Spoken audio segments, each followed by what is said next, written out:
Assembly will hear an address by His Excellency Volodymyr Zelensky, President of Ukraine. I request protocol to escort His Excellency. On behalf of the General Assembly, I have the honor to welcome His Excellency Volodymyr Zelensky, President of Ukraine, and invite him to address the Assembly.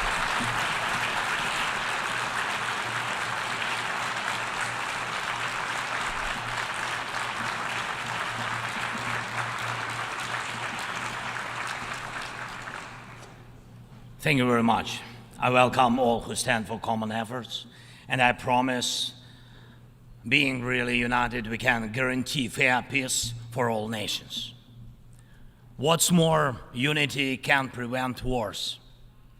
Ladies and gentlemen, Mr. Secretary General, Mr. President, fellow leaders, this call saw many wars, but not as active defender against the aggressions. In many cases, the fear of war, the final war, was the loudest here, the war after which no one would gather in the General Assembly Hall again. The Third World War was seen as a nuclear war, a conflict between states on the highway to nukes.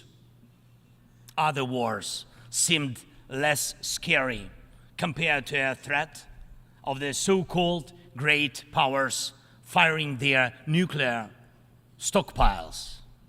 So the 20th century taught the world to restrain from the use of the weapons of mass destruction, not to deploy, not to proliferate, not to threaten with, and not to test, but to promote a complete nuclear disarmament.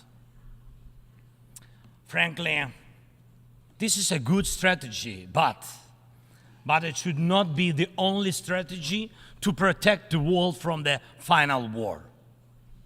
Ukraine gave up its third largest nuclear arsenal. The world then decided Russia should become a keeper of such power. Yet history shows it was Russia who deserved nuclear disarmament the most back in 1990s. And Russia deserves it now. Terrorists have no right to hold nuclear weapons. No right. But truly, not the nukes are the scariest now. While nukes remain in place, the mass destruction is gaining its momentum. The aggressor is weaponizing many other things, and those things are used not only against our country, but against all of yours as well. Fellow leaders, there are many conventions that restrict weapons, but there are no real restrictions on weaponization. First, let me give you an example. The food. Since the start of the full-scale war, the Ukrainian ports in the Black and Azov Seas have been blocked by Russia. Until now, our ports on the Danube River remain the target for missiles and drones. And it is a clear Russia's attempt to weaponize the food shortage on the global market in exchange for recognition for some, if not all, of the captured territories. Russia is launching the food prices as weapons. The impact spans from the Atlantic coast of Africa to the Southeast Asia, and this is the threat scale. And I would like to thank those leaders who supported our Black Sea Grain Initiative and program Grain from Ukraine. Thank you so much.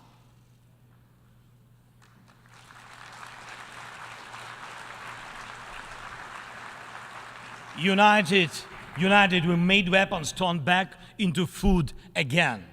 More than 45 nations saw how important it is to make Ukrainian food products available on the market, from Algeria to Spain to Indonesia and China. And even now, when Russia has undermined the Black Sea Grain Initiative. We are working to ensure food stability, and I hope that many of you will join us in these efforts. We launched a temporary sea export corridor from our ports, and we are working hard to preserve the land routes for grain exports. And it is alarming to see how some in Europe, some our friends in Europe, play out solidarity in political theater, making thriller from the grain. And they may seem to play their own role, but in fact, they are helping set the stage to a Moscow actor. Second, weaponization of energy. Many times the world has witnessed Russia using energy as a weapon. Kremlin weaponized oil and gas to weaken the leaders of other countries when they came to the Red Square. And now this threat is even greater. Russia is weaponizing nuclear energy. Not only it is spreading its unreliable nuclear power plant construction technologies, but it is also turning other countries' power plants into real dirty bombs. Look, please, what Russia did to our Zaporizhia power plant. Shelled it, occupied it, and now blackmails others with radiation leaks. Is there any sense to reduce nuclear weapons when Russia is weaponizing nuclear power plants? Scary question.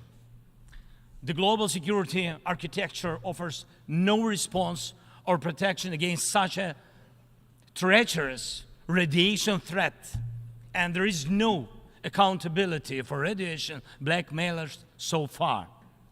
The third example is children. Children.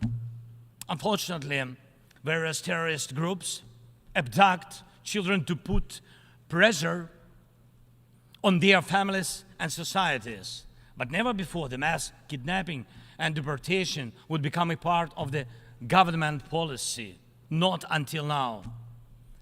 We know the names of tens of thousands of children and have evidence on hundreds of thousands of others kidnapped by Russia in the occupied territories of Ukraine and later deported. The International Criminal Court issued arrest warrant for Putin for this crime. And we are trying to get children back home.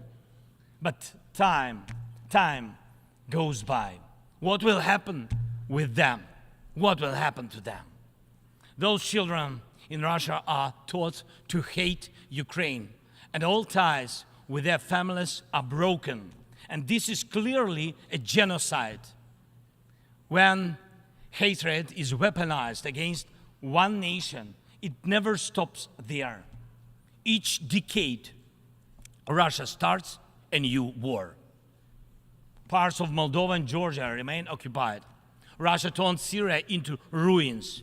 And if not Russia, the chemical weapons would have never been used there in Syria. Russia has almost swallowed Belarus. It is obviously threatening Kazakhstan and other Baltic states. And the goal of the present war against Ukraine is to turn our land, our people, our lives, our resources into a weapon against you, against the international rules-based order. Many seats in the General Assembly Hall may become empty if Russia succeeds with its treachery and aggression. Ladies and gentlemen, the aggressor scatters deaths and brings ruins even without nukes, but the outcomes are alike. We see towns, we see villages in Ukraine wiped out by Russian artillery, leveled to the ground completely. We see the war of drones. We know the possible effects of spreading the war into the cyberspace. The artificial intelligence could be trained to combat well, before it would learn to help the humanity.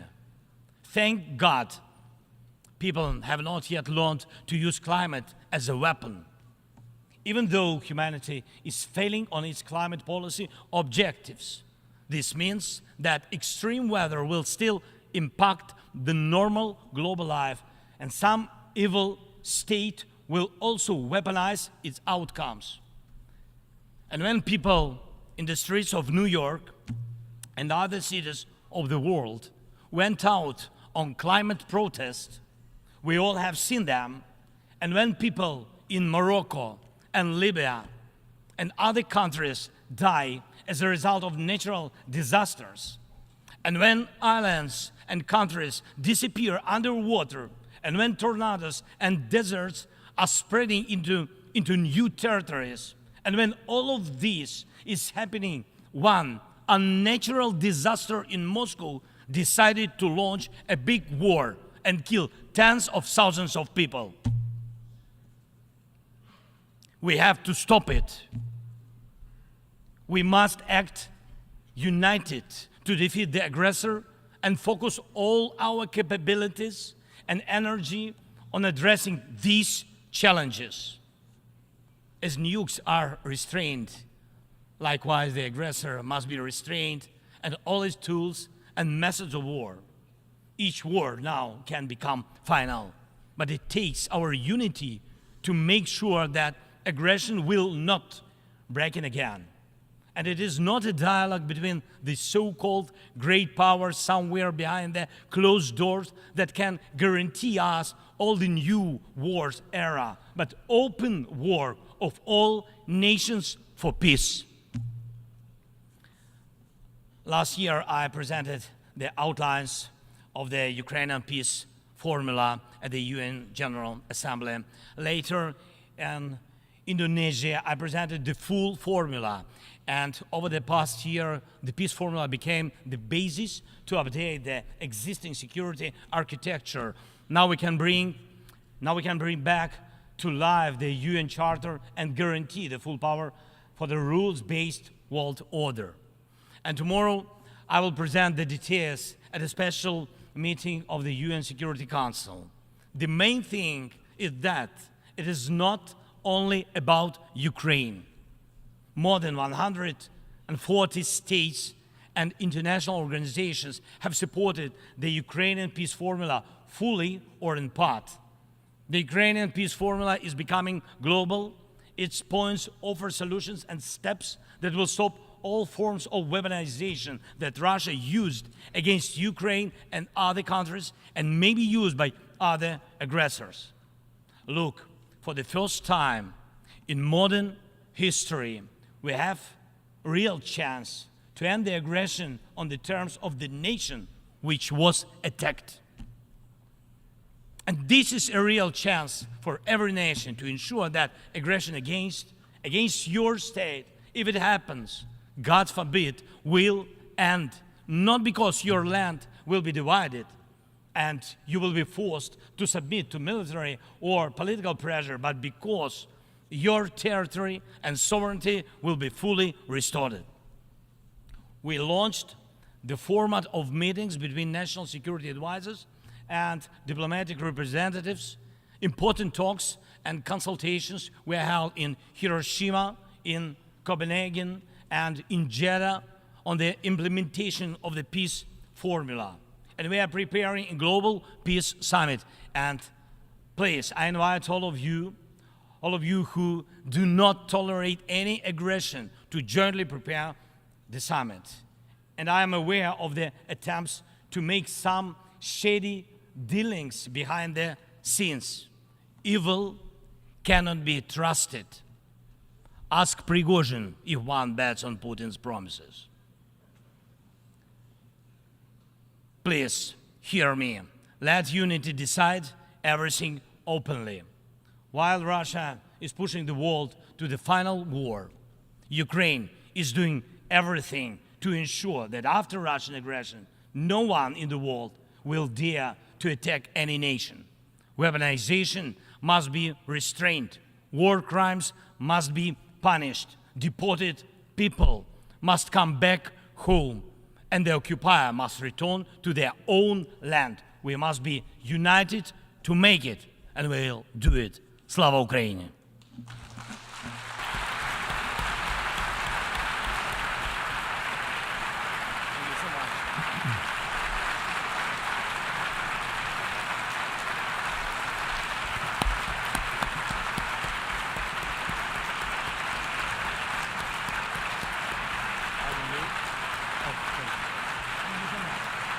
On behalf of the Assembly, I wish to thank the President of Ukraine for the statement just made and request protocol to escort His Excellency.